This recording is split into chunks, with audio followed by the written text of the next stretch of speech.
Bonjour à tous. Merci d'être présents pour ce second épisode de l'Instant social. Bonjour, bonjour. Je vois que vous êtes encore très nombreux connectés pour suivre les actualités législatives et jurisprudentielles décryptées pour vous dans le cadre de ce webinaire mensuel en droit social avec notre partenaire Harmonie Mutuelle. Alors pour ceux qui ne connaissent pas Harmonie Mutuelle, c'est l'entreprise qui s'engage dans la prévention et la protection sociale auprès des entreprises et des services RH. Et on le sait, la conformité juridique, c'est aussi de la prévention. Donc merci à eux de soutenir ce webinaire et ce second épisode de l'instance sociale. Alors, je me présente, je suis Virginie Ardouin, donc je suis experte en droit social chez Culture RH. J'ai également une entreprise qui accompagne les entreprises et les services RH dont j'ai fait partie pendant très longtemps sur les sujets de conformité en droit social. Et je sais qu'on a des to-do déjà assez chargés au quotidien pour en plus voilà, suivre toute l'actualité qui est encore très, très riche en ce mois de février.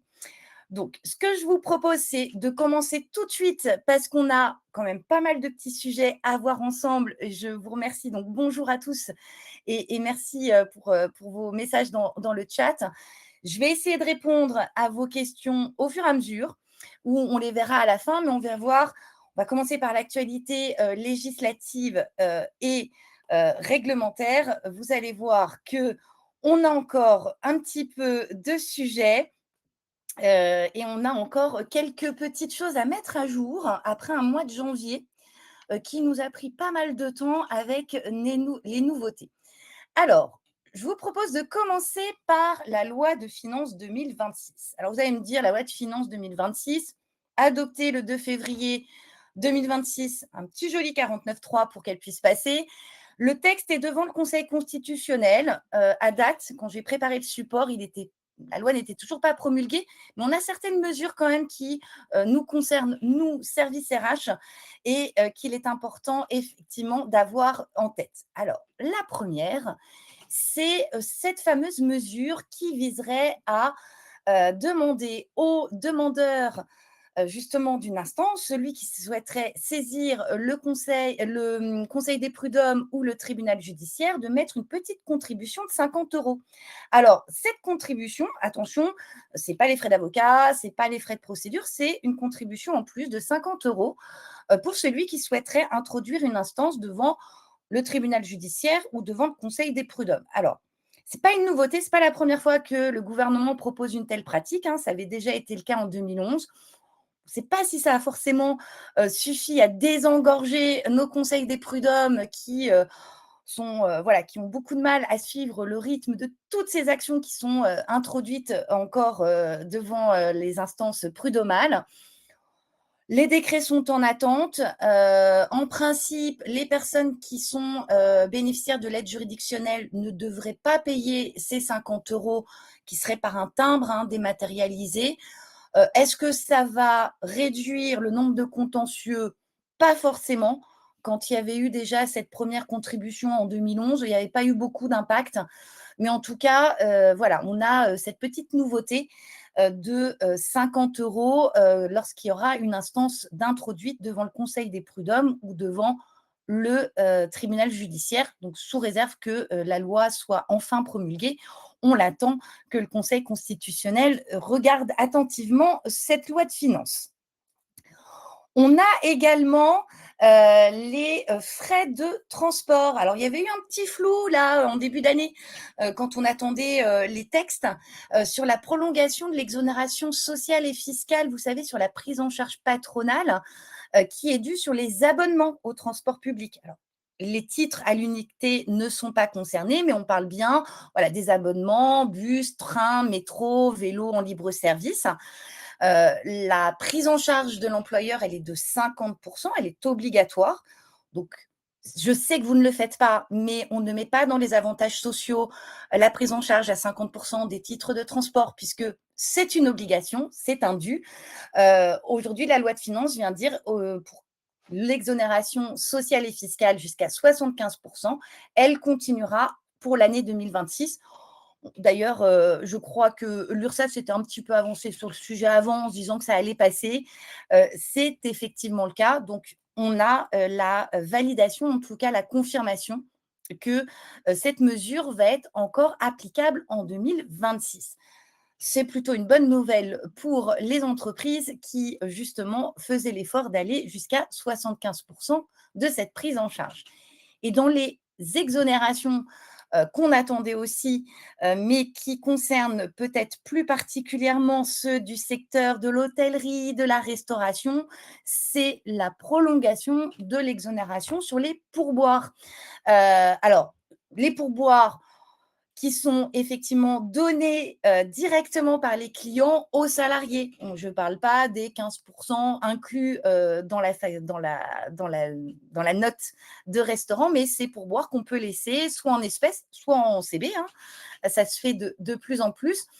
Alors, ça peut porter plutôt sur des petites sommes, puisque la moyenne, j'ai été regarder, la moyenne en France, c'est entre 4 et 5 € de pourboire qui sont laissés. Bon, je ne parle pas des grands restaurants, bien évidemment, mais effectivement, c'est aussi une façon de continuer à soutenir, les entreprises qui embauchent dans ces, secteurs où on sait qu'on a quand même parfois des pénuries, de, main-d'œuvre. Donc cette exonération sur les pourboires a été prolongée dans le cadre de la loi de financement 2026. Comme je vous disais, sous réserve de sa promulgation et sous réserve que le Conseil constitutionnel valide toutes les mesures. Une mesure qui va vous intéresser aussi plus particulièrement, c'est l'aide au permis.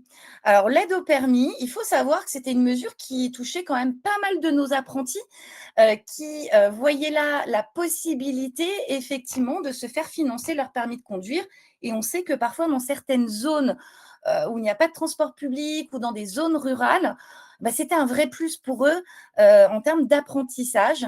Et ben, cette aide au permis, elle est terminée. C'était 500 € qui leur permettaient de passer leur permis de conduire B.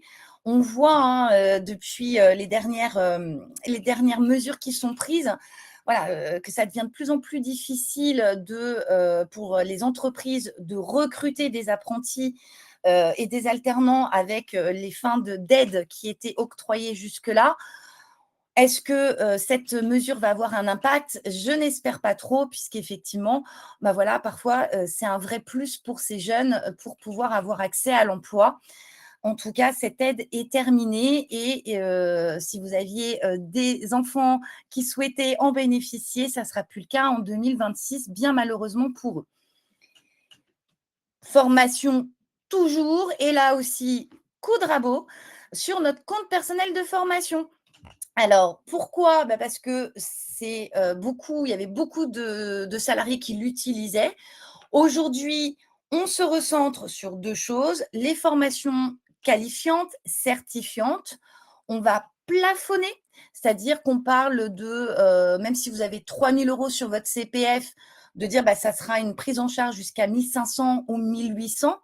Et puis, on va également, venir revoir les règles de financement par le CPF pour les permis de conduire en restreignant, les accès à ces financements, au permis léger, mais pour certaines catégories, de personnes, notamment pour les demandeurs d'emploi ou en cas de cofinancement. Donc, on a quand même un reste à charge CPF qui était, voilà, on en avait parlé la dernière fois, de 103,20 €, et en plus, on va avoir par décret, des plafonnements sur, les prises en charge CPF de certaines formations. Donc on voit bien, que sur ces sujets, on a, voilà, une volonté dans cette loi de finances de plafonner de plus en plus, les recours, au compte personnel de formation. Alors pour nous RH, c'est peut-être aussi des demandes de cofinancement supplémentaires, de devoir expliquer lors des entretiens de parcours professionnel, bah, qu'effectivement, il y a, ces nouveaux plafonds qui sont mis en œuvre, et il y aura peut-être, des cofinancements qui seront à mettre en place, notamment si vous voulez accompagner vos collaborateurs sur des formations qualifiantes, certifiantes, pour leur permettre aussi, de continuer à évoluer au sein de votre entreprise. Et comme on parle justement évolution au sein des entreprises, on va parler de la période de reconversion. Alors la période de reconversion, c'est, pas une nouveauté puisqu'en fait, c'est la loi du 24 octobre 2025 qui avait effectivement, mis en place cette période de reconversion. Mais on a 2 décrets du 28 janvier 2026, publiés, le 31 janvier 2026, qui viennent un petit peu préciser, qui vient déjà un petit peu préciser, les financements et la façon dont ça va se passer. Alors je vois dans le chat Ségolène: le plafonnement acté par décret, non, pas encore. On attend. De toute façon, la loi de finances, elle n'est pas encore promulguée. Donc, dès qu'elle sera promulguée, on aura des décrets. Et bien évidemment que dans le cadre de notre webinaire, on en parlera à ce moment-là. Là, on essaye, voilà, on va parler des décrets de la période de reconversion qui ont été, eux, publiés, promulgués. Et vous savez, cette période de reconversion, ça met fin au dispositif PROA, ça met fin au dispositif Transco avec une entrée en vigueur au 1er février 2026. Alors, je ne vais pas m'étendre beaucoup sur le sujet. Pourquoi? Parce que cette période de reconversion, on en a déjà parlé. Ça prendrait effectivement un petit moment pour faire le détail de tous ces dispositifs. C'est vraiment que vous ayez en tête les éléments sur ces nouvelles modalités d'accompagnement de nos collaborateurs, sachant que vous trouverez aussi sur Culture RH des articles sur ce sujet de période de reconversion si vous souhaitez aller plus loin dans le détail, puisque dans ce webinaire, en 1 heure, on essaye de décrypter tous les sujets juridiques qui vous impactent au quotidien. Donc, on va surtout parler des grandes lignes de cette période de reconversion qui est ouverte à tous les salariés et qui a un objectif d'acquisition de certification, soit un titre RNCP, certificat de qualification professionnelle, bloc de compétences. Donc, on est vraiment dans cette optique d'accompagner une reconversion professionnelle pour justement aider nos collaborateurs, soit parce qu'ils sont dans des métiers qui vont être amenés à disparaître, soit parce qu'ils souhaitent évoluer, et on va les accompagner sur des périodes de reconversion. Cette période de reconversion, en fait, elle peut prendre 2 visages.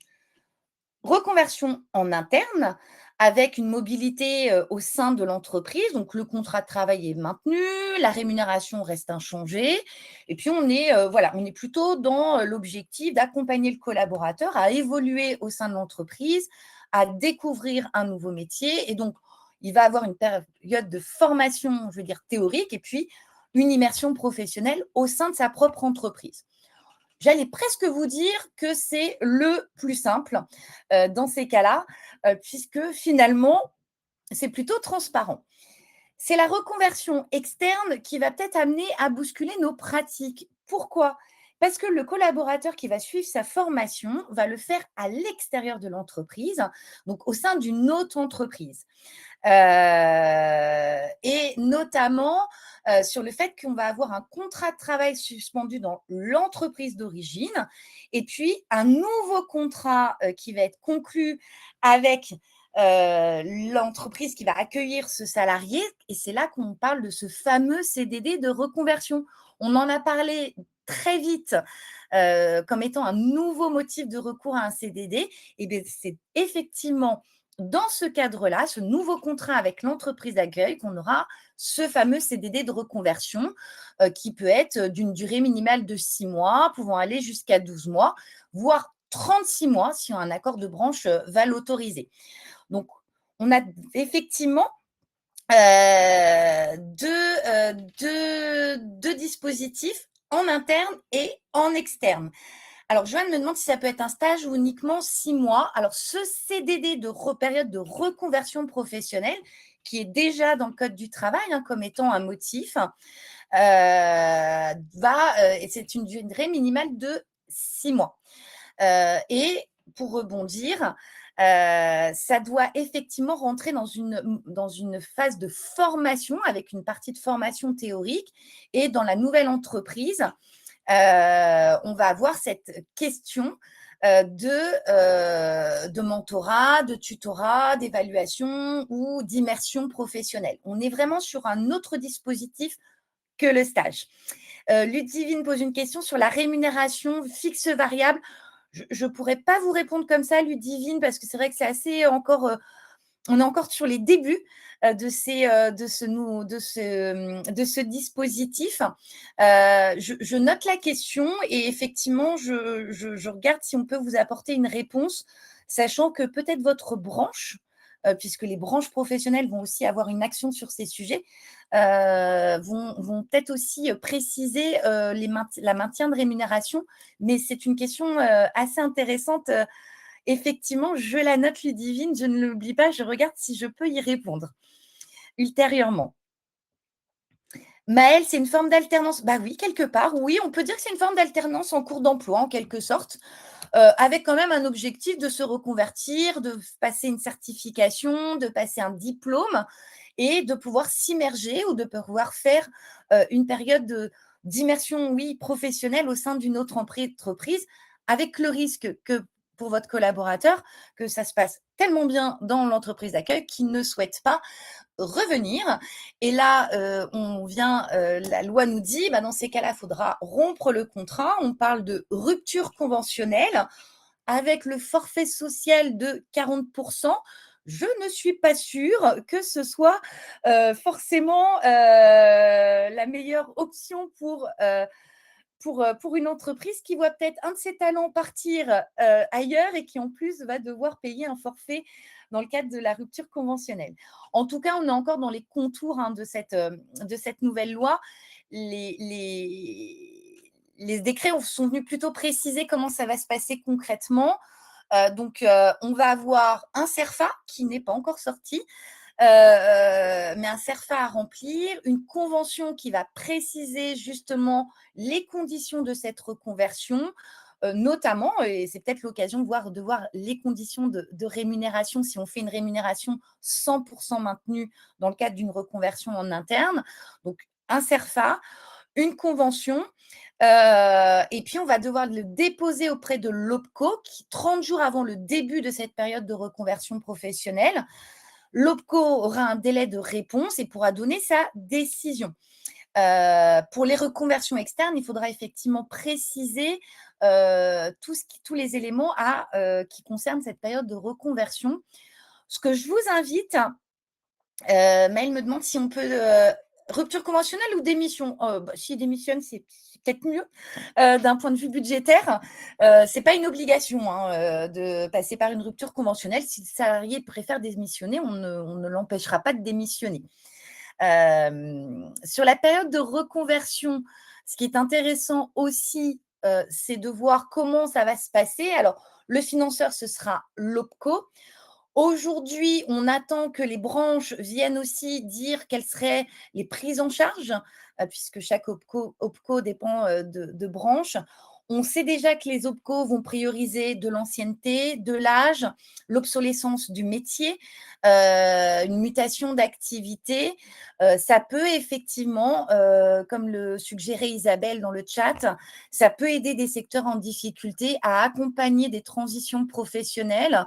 En cas d'inaptitude, si vous n'avez pas la possibilité, pourquoi pas. En tout cas, aujourd'hui, ça peut être un levier sur lequel moi, je vous invite à vous en emparer pour accompagner vos collaborateurs dans le cadre de leur souhait de parcours ou dans leur souhait de reconversion. Financement OPCO, donc un forfait qui sera peut-être défini par la branche, mais ça, vous le savez, il faut être hyper attentif en ce moment pour savoir qu'est-ce qui se fait au niveau de la branche. Sinon, on serait sur un coût pédagogique de 9,15 € de l'heure. En tout cas, c'est les premiers chiffres qui ont été donnés, avec un plafond moyen de 5 000 €. Et puis, sur les frais annexes, les salaires, on attend là encore des accords de branche, voire des accords d'entreprise, parce que vous pouvez aussi le mettre en place dans le cadre d'une négociation d'entreprise. Mais on attend encore des précisions des branches sur le sujet. Concernant le CPF, il pourra être mobilisé aussi par le salarié, notamment pour financer cette formation. Donc, on le voit, on a petit à petit la marche à suivre qui est précisée par ces décrets. Moi, je vous invite aussi à aller voir la question-réponse qui a été publiée par le ministère du Travail sur justement la période de reconversion, de rester très attentif auprès de vos branches pour en connaître un petit peu, pour voir un peu comment elles s'emparent du sujet, et puis de vous rapprocher de votre OPCO pour qu'il vous accompagne sur ces premiers contrats si vous avez déjà des demandes, parce qu'on va avoir encore et toujours beaucoup d'administratifs, mais ça, on a l'habitude en RH de traiter et de la stratégie et beaucoup de papier. Donc, ça peut être aussi intéressant pour vous de rester attentif à ces sujets pour pouvoir demain, dans le cadre des entretiens de parcours professionnel, puisque nous devons les mettre en place, de pouvoir effectivement regarder plus attentivement ce sujet de période de reconversion qui aussi peut être l'occasion pour certains collaborateurs qui souhaitaient se reconvertir, de ne pas être en demande de rupture conventionnelle, parce que souvent c'était le cas, et de pouvoir peut-être les accompagner, de faire du off-boarding, comme on dit, en les accompagnant avec un filet de sécurité sur une reconversion externe qui, si elle s'avère successful, comme on dit, peut amener effectivement à un départ d'un collaborateur, mais dans des conditions qui lui permettent peut-être de partir voilà, avec un accompagnement assez fort tel qu'on peut le faire, nous, en RH, parce qu'on le sait, on a cette dimension humaine qui reste extrêmement importante aussi. Vous l'avez compris, un nouveau motif, donc une période de reconversion, CDD de reconversion interne, externe. Emparez-vous du sujet, vous regardez au-delà de la contrainte législative pour vraiment en faire un levier d'accompagnement de vos collaborateurs et en faire un vrai levier de mobilité dans vos plans de formation, dans vos plans d'accompagnement de carrière. Ça peut être un vrai outil. Attendons de voir comment les OPCO s'en emparent pour qu'elles puissent nous accompagner sur le sujet. Ou n'hésitez pas à leur passer un petit coup de fil pour leur demander un rendez-vous et faire un point complet sur tous les dispositifs que vous pouvez mettre en place. Alors, la période de reconversion, je vous parlais de la loi du 24 octobre 2025. Cette loi qui, vous savez, a fusionné 3 accords nationaux interprofessionnels et qui repose finalement sur finalement 4 piliers, notamment pour les salariés dits expérimentés. Et on était tous, en tout cas certains, ravis d'apprendre que à 45 ans, avec l'entretien, on avait un entretien de mi-carrière et qu'on rentrait dans les salariés expérimentés. Je préfère dire vintage personnellement, ou parce que c'est pas très senior n'est pas très valorisant, mais on le voit bien dans cette loi, il y a 4 piliers. Le recrutement des salariés expérimentés avec le contrat de valorisation de l'expérience qui a remplacé le fameux CDD senior. On a un pilier accompagnement avec les entretiens de parcours professionnel et cette nouvelle périodicité. On a également cette période de reconversion qui peut accompagner des salariés expérimentés ou en difficulté sur leur poste. On a un volet accompagnement de la fin de carrière avec la retraite progressive et on a aussi une obligation pour certaines entreprises de négocier sur les salariés expérimentés. On le sait, l'accès à l'emploi pour certains salariés est freiné en raison de leur âge et aujourd'hui, la le législateur a dit: «Si les entreprises ne s'emparent pas du sujet de manière un peu spontanée, et ben, je vais les obliger à le faire» et c'est ce qu'elle a fait le 24 octobre 2025. Alors vous allez me dire: «C'est pas très actualité». Oui et non, ça devient un sujet d'actualité si vous êtes en train de préparer vos négociations. Léa me dit: «Il y a pas que les collaborateurs vintage, il y a les jeunes». Je suis d'accord. On a une problématique et on le voit avec l'apprentissage et les mesures qui, bah, de plus en plus se restreignent pour permettre aux entreprises, de s'emparer de l'intégration de nos jeunes et puis, les collaborateurs vintage. Et effectivement, j'ai tendance à dire, je discrète et j'en suis désolée, mais l'entreprise, la société avec un petit S, c'est le reflet de la société avec un grand S. Mais effectivement, elles doivent et Daniel, je suis d'accord, je ne vois pas en quoi les entreprises se sont emparées du sujet senior. Bah, justement parce qu'on ne s'en est pas assez peut-être emparé que la loi va nous y obliger, notamment via la négociation sur les salariés expérimentés.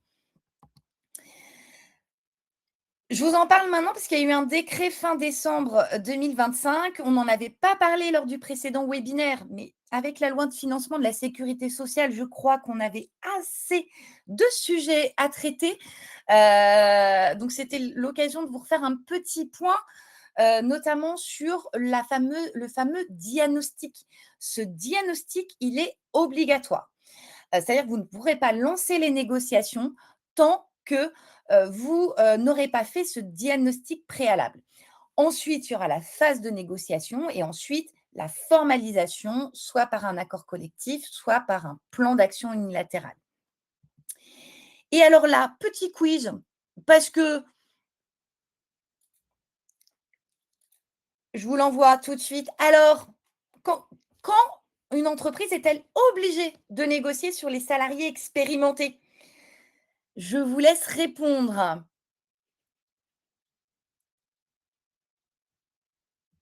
Alors, effectivement, vous avez bien retenu cette obligation et je suis sûre que vous avez déjà vérifié si vous étiez dans ce périmètre d'obligation de négocier.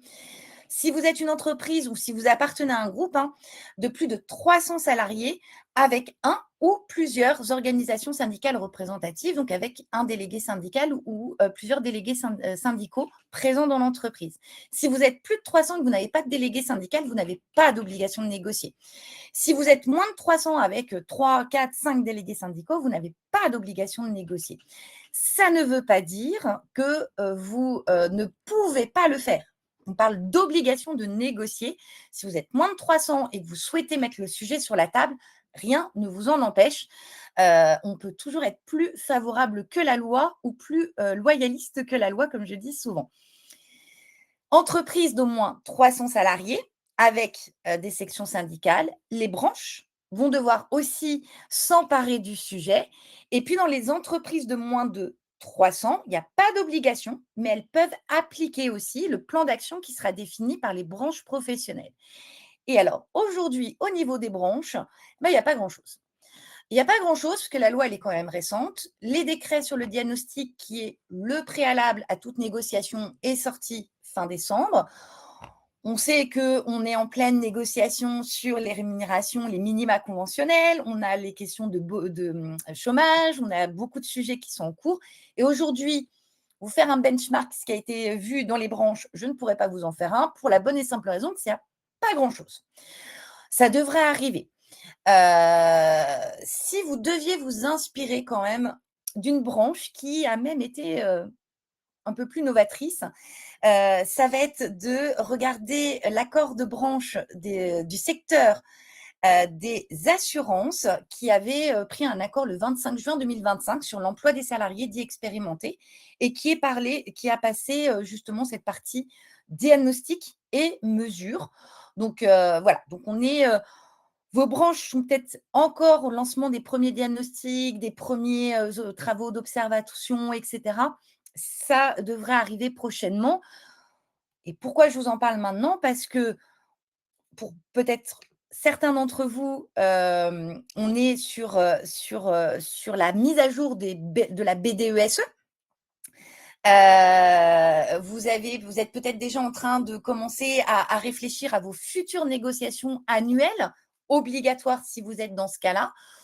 Et ben, si vous êtes en train de manipuler les chiffres de la BDESE, et ben, c'est peut-être le bon moment de commencer à mettre en place ce diagnostic sur les salariés expérimentés pour pouvoir par la suite engager vos négociations. Alors, le diagnostic tel qu'il est prévu par le décret du 26 décembre 2025, il dit qu'il doit se poser sur 3 piliers, mais en fait, ce sont les 3 piliers de la future négociation que vous allez mettre en place.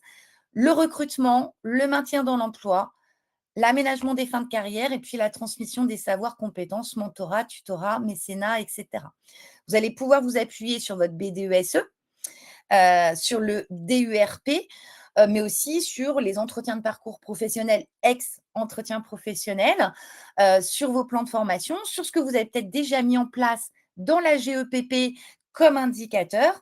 Et en fait, l'objectif, c'est de commencer peut-être à travailler vos indicateurs pour qu'ils puissent demain appuyer le diagnostic que vous allez faire en vue de ces négociations. Alors, je vois que on vous a déjà répondu Léa.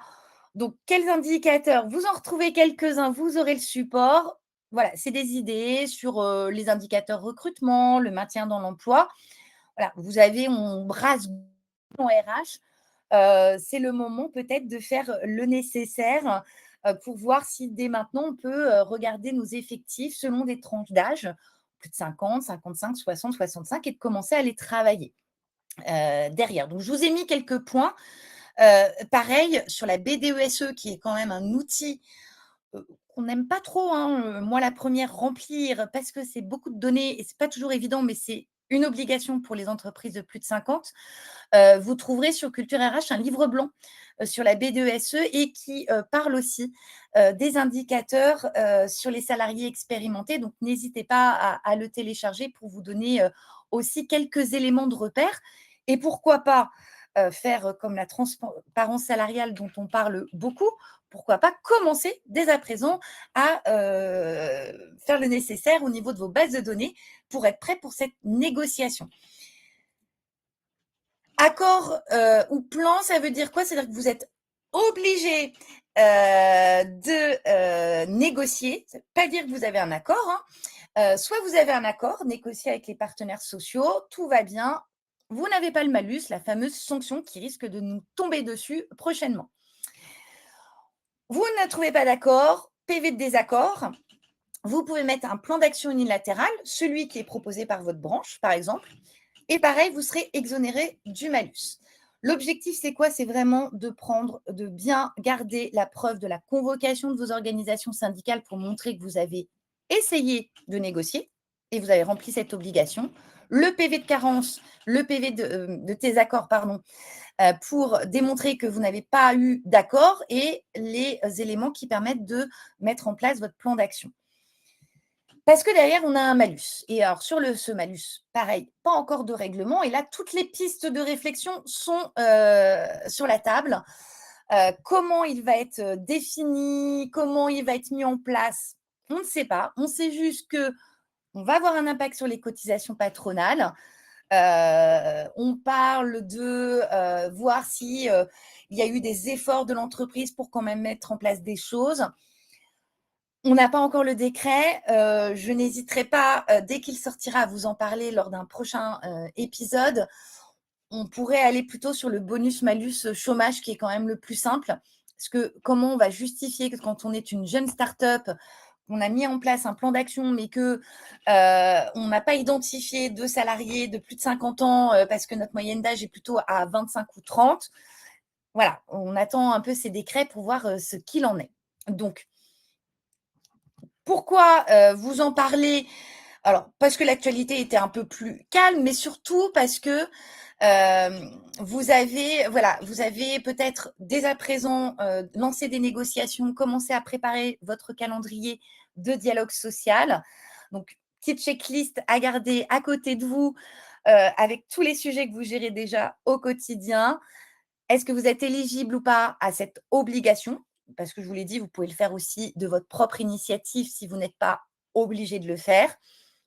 Gardez vraiment un œil sur ce que fait votre branche, mais ça, c'est vraiment, il faut vraiment les prendre comme des appuis, sur les actions que vous devez mettre en place, au sein de vos entreprises. N'oubliez pas de mettre à jour votre BDESE et commencez peut-être à travailler vos indicateurs dès maintenant pour qu'ils soient le plus précis possible en vue de lancer ces négociations. Votre DURP, ça c'est une obligation, une actualisation, qui est en principe obligatoire que vous n'oubliez pas, bien évidemment. Et puis, peut-être commencer à regarder par rapport au diagnostic, même s'il est un petit peu, plus light que ce qui est attendu, de commencer à regarder le sujet, de vous emparer du sujet et peut-être de commencer à regarder les actions que vous pourriez mettre en place à l'issue de ce rapport diagnostic. Donc on parle beaucoup de la transparence salariale, mais il ne faudra pas oublier effectivement pour les entreprises concernées, d'aller, au-delà en étant aussi sur ces sujets de négociation sur les salariés expérimentés comme le rappelait, ma co-animatrice, Andrea qui répond au chat sur, vos demandes, vous aurez bien évidemment les supports avec le replay de ce webinaire. Je vous l'ai dit, une actualité législative, réglementaire, alors plutôt calme parce qu'on attend surtout des décrets pour savoir où on va, mais le ministère du Travail, voilà, sur la période de reconversion a fait déjà, des questions-réponses, donc certaines choses commencent à se clarifier.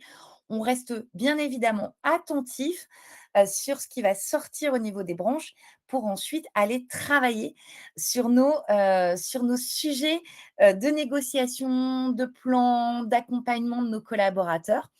Mais voilà, je voulais que vous ayez aussi en tête, ce sujet sur cette nouvelle négociation, à mettre en place. La dernière fois, l'actualité jurisprudentielle, on était un peu vite et en ce mois de janvier, la Cour de cassation, alors, était de très, très bonne humeur puisqu'elle nous a publié énormément d'arrêts. Alors difficile, hein, de faire, le tri, de tous ces arrêts. Tous sont hyper intéressants. Donc j'ai essayé de vous en faire une petite sélection pour que vous ayez en tête, peut-être des nouvelles approches ou des nouvelles interprétations des textes qu'a pu nous faire la Cour de cassation. Alors, vous n'êtes pas passé à côté des 4 arrêts qui ont été publiés. Alors, on sait quand c'est publié par la Cour de cassation, ça donne un impact, une portée majeure à ces arrêts. On a beaucoup parlé de la liberté d'expression des salariés et on a eu effectivement 4 arrêts le 14 janvier 2026 sur l'appréciation de la liberté d'expression des salariés. Vous le savez, la liberté d'expression des salariés, c'est une liberté fondamentale qui est protégée par le Code du travail, par la Convention européenne des droits de l'homme et donc c'est une liberté, qui pour les salariés j'allais répéter fondamentale, pardon. J'ai perdu le fil.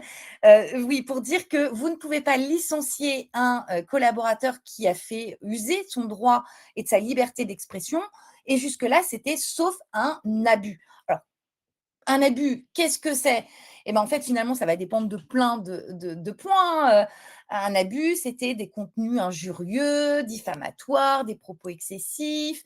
On regardait aussi le contexte, on regardait, le caractère public ou privé, hein, pas la même chose que d'envoyer un petit SMS à son collègue en disant, «Ouais, mon chef, que parfois il est vraiment nul, il comprend rien», que, d'en faire une publication, sur, LinkedIn ou, sur Instagram.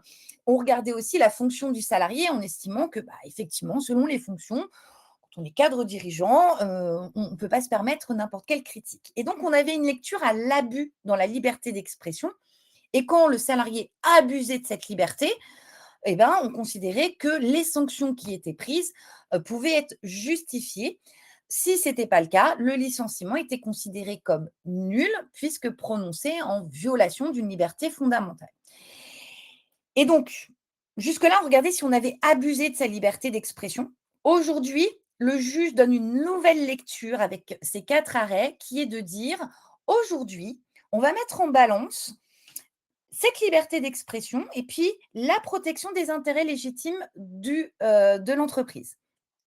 Donc, on va avoir une lecture plutôt sur plusieurs niveaux. Donc, le contenu des propos tenus, donc la gravité des propos, le contexte, la diffusion, effectivement, est-ce qu'on est sur un mail, restreint? Est-ce qu'on est sur une publication publique? Est-ce que c'est anonyme et cetera? On va regarder la fonction du salarié et puis on va regarder s'il n'y a pas autre chose à côté, s'il n'y a pas un manquement au devoir de loyauté, une violation de l'obligation de confidentialité, du dénigrement, des injures, des propos racistes, des propos discriminatoires et donc aujourd'hui, on va regarder effectivement, au-delà de l'abus, on va regarder est-ce que cette liberté fondamentale, elle vient, elle se met en balance avec la protection des intérêts de l'entreprise et de l'employeur pour apprécier si la sanction est justifiée ou pas.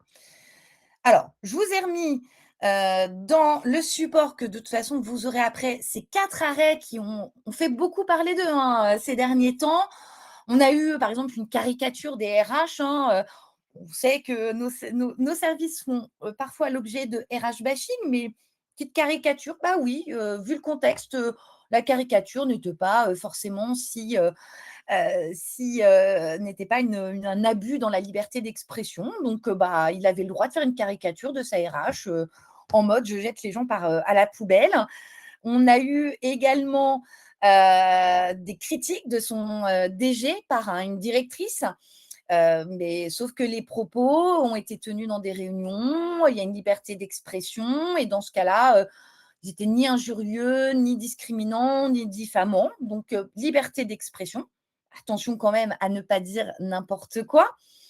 On a eu également, cette fois, un comportement agressif et là, la Cour de cassation dit: «Non, non, l'agressivité, surtout, dans le cas de cet arrêt du 14 janvier, d'une auxiliaire de vie qui travaille avec des personnes dans des situations de vulnérabilité, bah, l'agressivité, c'est pas la liberté d'expression». Peut y avoir des restrictions, qui sont liées aussi aux exigences du poste, de la tâche à accomplir. On a eu également, un problème de déloyauté où on dit la critique sur le fond, oui, il y a pas de sujet, le contenu de la critique était, tout à fait, correct, il y a pas d'abus, il y a pas de problématique. Par contre, la méthode était déloyale. Donc ça, c'est dans le cas d'une salariée qui, s'était plainte directement auprès du président de l'association dont elle faisait partie et puis, on a eu un arrêt, mais le 28 janvier, qui vient vérifier, qui vient vous dire qu'effectivement, c'est une nouvelle approche, effectivement, d'une collaboratrice qui a été licenciée pour faute grave, pour abus de sa liberté d'expression, où elle critique, les méthodes, qu'elle estime frauduleuses et qu'elle ne veut pas, tremper, dans ses comportements. Et ben, la cour d'appel, elle a repris la grille de contrôle, elle a analysé la teneur, c'est pas injurieux, c'est pas diffamatoire, c'est pas insultant. Elle a remis dans le contexte, on a regardé l'impact et puis, il y avait pas de volonté de nuire, donc elle a estimé qu'effectivement, le licenciement, n'était pas justifié et était, considéré comme nul. Pourquoi je vous dis ça? Pourquoi je vous parle de tout ça? C'est qu'aujourd'hui, on le sait, dans le cadre disciplinaire, on est extrêmement scruté et souvent, nous, en RH, on est, on les rédige ces courriers. Demain, vraiment, si j'avais un point d'attention à vous donner, c'est quand vous rédigez votre courrier de licenciement, c'est de vous mettre à la place du juge et de vous dire: «Bah, voilà, là, on est sur, potentiellement, un abus de la liberté d'expression, sur des propos qui mériteraient une sanction» et de reprendre cette grille de lecture pour se dire: «Est-ce que demain, si un juge doit examiner ce courrier, est-ce que ça passe sa nouvelle grille d'analyse? Est-ce que finalement, je suis vraiment sur la liberté d'expression ou est-ce qu'il y a vraiment une atteinte, aux intérêts de l'entreprise?» Donc il va falloir que vos courriers passent au tamis de cette grille et puis peut avoir vous pouvez avoir d'autres motifs, des problèmes de déloyauté, d'agressivité, d'injure, de diffamation, de dénigrement. Donc ça doit rentrer dans une analyse globale. Alors Isabelle, j'ai pas une grille d'analyse exacte, mais dans le support, j'ai repris la nouvelle grille d'analyse qui a été faite par la Cour de cassation. Donc vous pourrez reprendre ces 4 appréciations qui sont faites aujourd'hui. Je continue parce que j'ai trouvé cet arrêt de cour d'appel. Alors effectivement, c'est pas une cour de cassation pour une fois. En 2 minutes, on passe de l'accident domestique à l'accident du travail. Alors moi, en tant qu'RH et je le sais, vous êtes aussi extrêmement sollicité. Moi, on disait souvent: «Virginie, tu as 2 minutes» et ben là, en 2 minutes, on a un accident du travail. Pourquoi? Une salariée en télétravail se déconnecte. Voilà, fin de sa journée de télétravail, se lève de sa chaise, elle tombe, elle chute, elle se fait mal.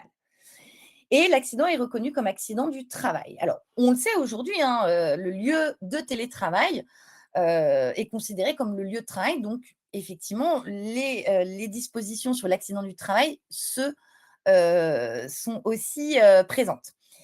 Ce que je veux surtout faire mettre en avant, c'est que si, vous étiez devant votre bureau, ou si vous étiez au bureau en présentiel, on parle beaucoup de retour au présentiel, vous levez de votre bureau, vous tombez dans le couloir, on va considérer qu'il y a une continuité et ben, c'est la même chose pour le télétravail. Ça veut dire quoi? Ça veut dire que Si vous avez une déclaration d'accident du travail, bien évidemment, on garde en tête de faire des réserves motivées si le lien professionnel est discutable. Et puis, moi, je vous invite vraiment à clarifier dans votre charte de télétravail la définition précise des horaires de travail effectifs, les modalités des pauses, la procédure de déconnexion, et puis de sensibiliser aux risques liés au télétravail, puisque contrairement au bureau, vous ne pouvez pas vérifier qu'il n'y a pas un tapis qui pourrait vous faire chuter en vous levant de la chaise. C'est aussi sensibiliser sur les postures, l'aménagement du bureau pour limiter les risques d'accident du travail. Donc, attention, même en télétravail, la frontière entre l'accident domestique et l'accident du travail peut se jouer en très peu de choses. Donc, c'était le petit arrêt un peu anecdotique que je voulais partager avec vous avant de partager un arrêt qui vient un peu clarifier. Euh, Elle s'est levée de sa chaise, non, elle venait juste de se déconnecter, Léa. Elle est restée 2 minutes, le temps de ranger son bureau et pof, elle est tombée.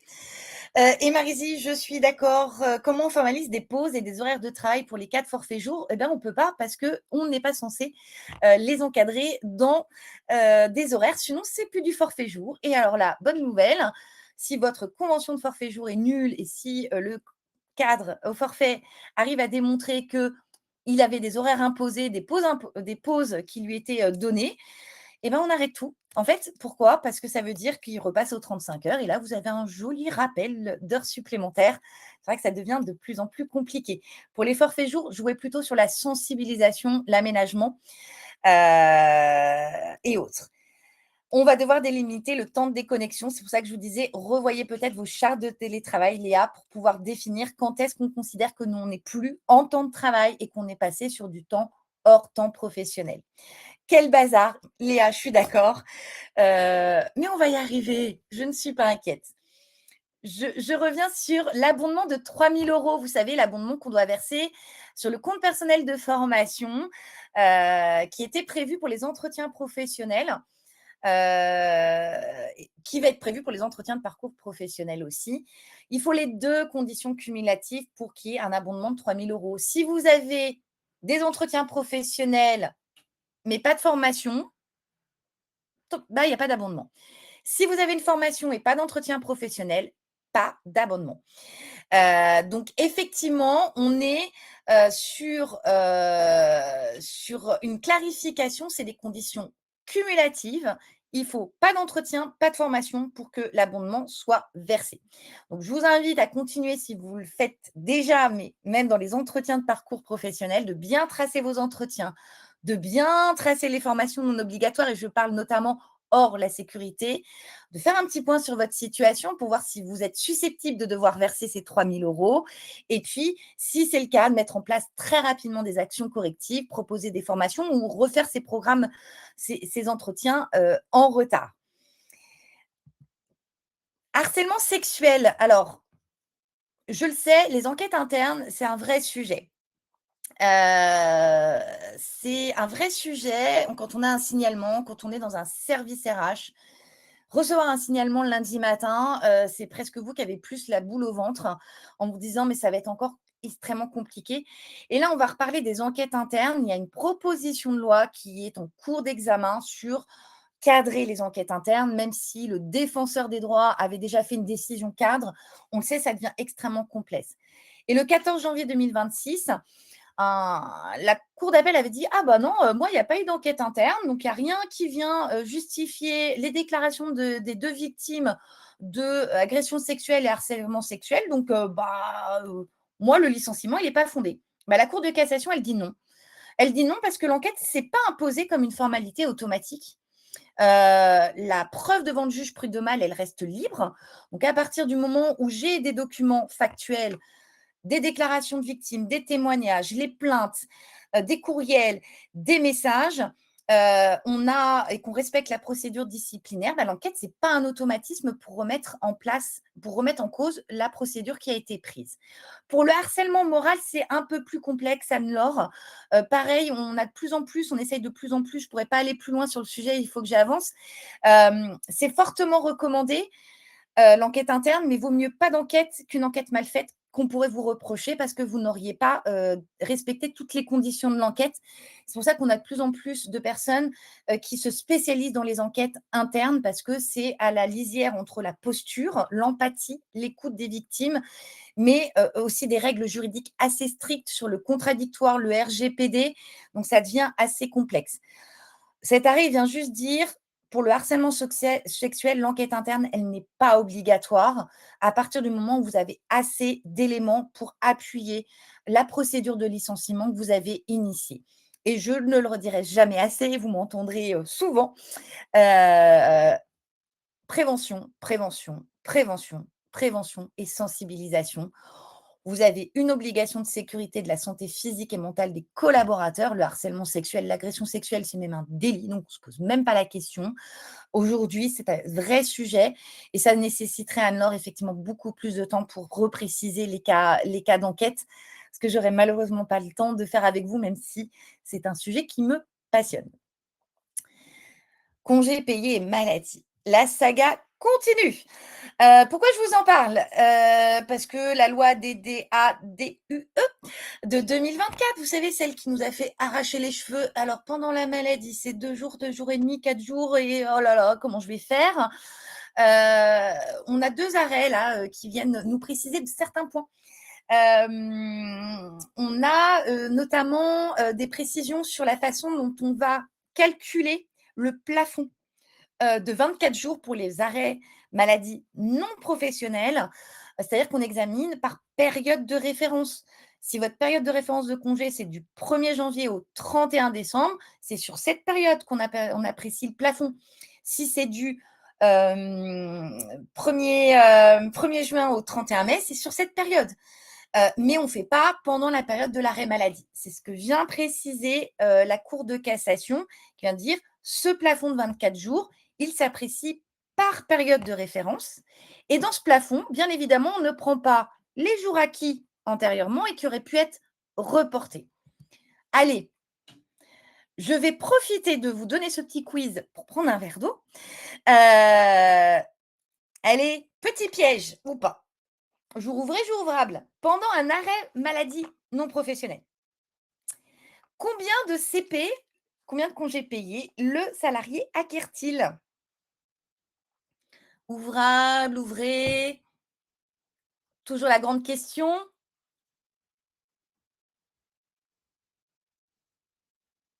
Ah, vous êtes plutôt mitigé. Alors, 2 jours ouvrables, 24 jours ouvrables. C'est le problème des jours ouvrés, jours ouvrables, on ne sait jamais. Si vous avez le jour ouvrable, c'est le code du travail, mais vous pouvez aussi peut-être vous être en jour ouvré, donc n'oubliez pas de faire la conversion. Si vous êtes sur 24 plafond de 24 jours ouvrables, c'est un plafond de 20 jours ouvrés. Donc, vous pouvez acquérir 2 jours ouvrables, mais ça sera toujours un plafond de 20 jours ouvrés si vous êtes dans cette situation. Qu'est-ce que ça veut dire pour vous derrière, au niveau de vos services RH? Quand vous calculez ces plafonds, vous le faites par période de référence. Il faut bien identifier les mois d'arrêt. On calcule donc le nombre de mois fois le 2 jours ouvrables, si vous êtes en jour ouvrable. Vous vérifiez les jours déjà acquis pour cette période et vous appliquez le plafond. Vous aurez les supports avec, bien évidemment, les petits exemples que je vous ai mis. Et surtout, vérifiez votre convention collective. Ça a été l'objet d'un arrêt du 21 janvier 2026 où des salariés ont dit « Ah, mais moi, ma convention, elle prévoit 2,5 jours ouvrables par mois pour le travail effectif. Donc, moi, ce n'est pas 2 jours, hein, c'est 2,5. » Eh bien, la Cour de cassation dit « Ah ben non, perdu. C'est pas prévu dans votre convention collective que la maladie soit traitée comme du temps de travail effectif. Donc, non, vous ne pouvez pas y prétendre. Donc, vérifiez aussi votre convention collective pour voir ce qu'il en est sur les arrêts maladie. Est-ce qu'ils sont assimilés à du travail effectif? Et puis surtout, voilà, si vous appliquez déjà 2,5 jours ouvrables au lieu des 2, bah, si c'est un usage, effectivement, il vaut mieux le maintenir, sauf si vous faites une dénonciation. Alors, bonne nouvelle ou pas, je ne sais pas. Vous savez qu'on est tous un peu oh là là, tous mes salariés vont encore me réclamer leurs arrêts maladie d'il y a 1 an, 2 ans, c'est pas possible. C'est bientôt fini. Il y avait dans cette loi qui était en plus rétroactive, hein, c'était très sympathique pour nous à gérer en termes budgétaires et en termes de gestion. Sur les salariés en poste au 24 avril 2024, donc quand la loi a été, la loi DDA-DUE a été, promulguée, les salariés avaient 2 ans pour agir. Ces 2 ans expirent bientôt. Alors, on n'est pas d'accord parfois entre nous experts, est-ce que c'est le 23, c'est le 24? En tout cas, dites-vous qu'au 24 avril, heu, les salariés seront forclos pour agir en justice, pour demander, les droits acquis pour les arrêts de travail survenus entre le 1er décembre 2009 et le 23 avril 2024. Pour les anciens salariés dont les contrats sont déjà rompus, on est sur le délai de prescription de 3 ans. Délai de prescription, alors je ne l'ai pas mis là, mais c'est peut-être intéressant pour vous de le savoir. On a, des salariés qui, étaient, en procédure d'appel au moment où la jurisprudence est tombée et la loi est tombée. Ils ont demandé: «Ah bah, ah mais j'ai oublié, je vais vous demander aussi le rappel des indemnités», et la cour de cassation a dit: «Non, non, c'est pas possible». Pas parce que c'était devant la cour d'appel, mais parce qu'ils auraient dû en faire la demande lorsqu'ils ont introduit l'appel et on était déjà presque à la fin de la procédure. Mais ça ne veut pas dire que si vos salariés ne l'ont pas fait en première instance, ils ne peuvent pas le faire en cours d'appel. D'accord? Je le remettrai peut-être dans le prochain webinaire. Un autre sujet sur lequel la convocation entretien préalable à sanction. Alors, je suis sûre que je ne suis pas la seule à le faire. Quand je dois convoquer à un entretien à sanction disciplinaire, euh, alors, Soraya, je ne serai pas en mesure de répondre sur votre question sur le salarié décédé, parce que c'est plutôt une question de procédure, pour savoir quels sont les droits qui peuvent être transmis aux collaborateurs, et je ne voudrais j'ai pas creusé ce sujet-là, donc je le note, mais je ne pourrais pas y répondre. C'est plutôt de la procédure et du suivi de procédure. Je pourrais pas y répondre, je vais juste continuer sur, l'entretien préalable. L'entretien préalable, je ne sais pas vous, mais moi, je prenais le calendrier et je regardais. Alors, 5 jours ouvrables, donc le lendemain de la présentation de mon courrier en recommandé, et puis je ne dois pas compter le jour de l'entretien. Alors, attention, ça s'arrête le samedi. Ah, j'ai un jour férié. Bon, donc c'était juste pas possible. Donc, le truc pour être à peu près tranquille, parce qu'on sait que la lettre recommandée, si on l'envoie le lundi, on n'est pas sûr qu'elle soit présentée le mardi ni le mercredi et que ça allonge d'autant nos sujets. On se disait, bah, remise en main propre. Contre-décharge, puisque le code du travail nous l'autorise, 2 modes de convocation, recommandé avec accusé de réception ou remise en main propre, contre-décharge. Là, un salarié dit: «Ah non, non, non, moi je refuse de signer la décharge». Donc il met la mention «refus de signer» et il se présente à l'entretien et puis après il dit: «Ah bah, votre convocation n'était pas régulière, votre procédure ne l'est pas». Eh ben non, c'est juste une question de preuve. Si le salarié ne signe pas et me fait une mention «refus de signer», ou vous avez peut-être aussi des témoins, il a le courrier, mais il refuse de signer la décharge, vous pouvez continuer la procédure et encore plus s'il se présente. Il faut vraiment que vous gardiez les éléments de preuve de la remise effective de la convocation. Moi, à titre personnel, quand j'envoie un recommandé, j'envoie aussi en lettre simple pour pour être sûr qu'ils la reçoivent, même si après je suis jamais sûre des délais. Mais gardez les preuves que vous avez remis effectivement la convocation. S'il refuse de signer, mention refus de signer avec un témoin effectivement à côté pour dire qu'il n'a pas voulu signer, et à ce moment-là, votre convocation, elle est quand même valable. En main propre, la remettre devant témoin, parfois c'est mieux, surtout si vous savez que c'est un peu conflictuel, et surtout, Daniel, si vous savez que vous mettez, en même temps une mise à pied conservatoire. Ça permet de montrer que vous avez fait la démarche, que c'est un refus de remise en main propre, qui ne veut pas signer la décharge. Donnez quand même le courrier, vous lui envoyez en parallèle en lettre simple. La meilleure option, c'est quand même d'avoir de la lettre recommandée sous le coude et de l'envoyer directement, quitte à avoir un délai un peu plus large. Mais aujourd'hui, ce n'est plus une condition d'irrégularité. Votre salarié est en arrêt maladie. Alors, qui n'a pas eu dans ses salariés quelqu'un qui sait que, allez, il risque d'être convoqué et ah, bah, j'ai eu un petit accident du travail. Toute ressemblance avec des faits ayant déjà existé n'est pas fortuite. Et jusque-là, bah, en arrêt maladie professionnelle, pour maladie pro ou accident du travail, vous le savez, vous n'avez pas le droit de licencier, sauf faute grave. Même pour absence prolongée, vous ne pouvez pas licencier. Et donc là, la Cour de cassation vient dire, Mais si les faits sont antérieurs à, à la période de suspension du permis, si les faits sont graves, et là on était sur de la déloyauté, vous pouvez quand même licencier pour des faits antérieurs à la période de suspension.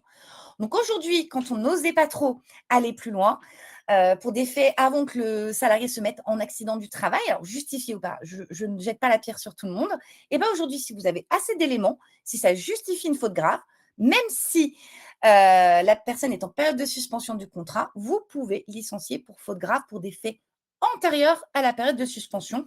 Le délai de 2 mois compte toujours, Julie, hein, on garde toujours les mêmes règles de procédure, de délai de prescription, mais ça peut effectivement parfois nous sauver si on avait effectivement des choses à reprocher au collaborateur avant son arrêt maladie. Je vais bientôt avoir le petit gong disant: «Attention, c'est bientôt la fin, de cette, instance sociale de février 2026». On parlait de déloyauté auto-entrepreneurs et salariés. On sait qu'on a beaucoup de salariés qui ont des entreprises, des activités à côté. Attention, si c'est une activité concurrente, ça justifie une faute grave. Et ça, peu importe que ça lui rapporte 100 euros, on est vraiment sur une faute grave pour non-respect de l'obligation de loyauté. Donc, pareil, effectivement, revoyez vos contrats en rappelant que une clause d'interdiction d'activité concurrente, voire d'être informé d'une activité. Si vous avez connaissance de cette activité concurrente, à ce moment-là, vous êtes légitime, même si c'est une activité en dehors du temps de travail, sans dénigrement, enfin sans détournement de clientèle, effectivement, vous êtes quand même sur une faute grave pour un manquement à l'obligation de loyauté. Alors, je vous partage tout de suite le lien d'inscription pour se rejoindre au mois de mars 2026 pour continuer à décrypter avec vous ces actualités législatives, jurisprudentielles. Et vous le voyez, c'est très, très riche. Je suis désolée de déborder encore une fois. Jennifer me pose une question assez particulière. N'hésitez pas à me contacter via LinkedIn. On peut peut-être en discuter. Les supports vont vous être transmis avec le lien de ce replay. Comme ça, vous aurez tous les éléments détaillés. Encore merci. Vous étiez encore très nombreux sur ce second épisode. C'est un vrai plaisir de partager avec vous ces actualités, de pouvoir vous donner des éléments et surtout de vous donner des plans d'action concrets parce que je le sais, on a déjà beaucoup de sujets. Donc, merci à Harmonie Mutuelle et à Culture RH pour ce format et j'espère vous retrouver au mois de mars. Le lien description pour le 10 mars. Les supports vont vous être envoyés. Merci, merci Maëlle, c'est très gentil. Merci pour vos retours. Et puis, je vous souhaite une très bonne journée. J'espère, en quelques jours de la Saint-Valentin, vous avoir fait aimer le droit du travail. N'oubliez pas, ce ne sont pas des contraintes, ce sont des leviers pour vos politiques RH. Et puis, surtout, je vous souhaite une très bonne fin de journée, une belle fin de semaine. Et encore, merci pour votre participation et votre dynamisme sur le chat. Je vous souhaite une très bonne journée. Merci beaucoup. Merci à vous tous et excellente journée dans quelques semaines pour continuer à décrypter avec vous cette actualité législative et jurisprudentielle. Bonne journée à tous. À bientôt au mois prochain. Merci.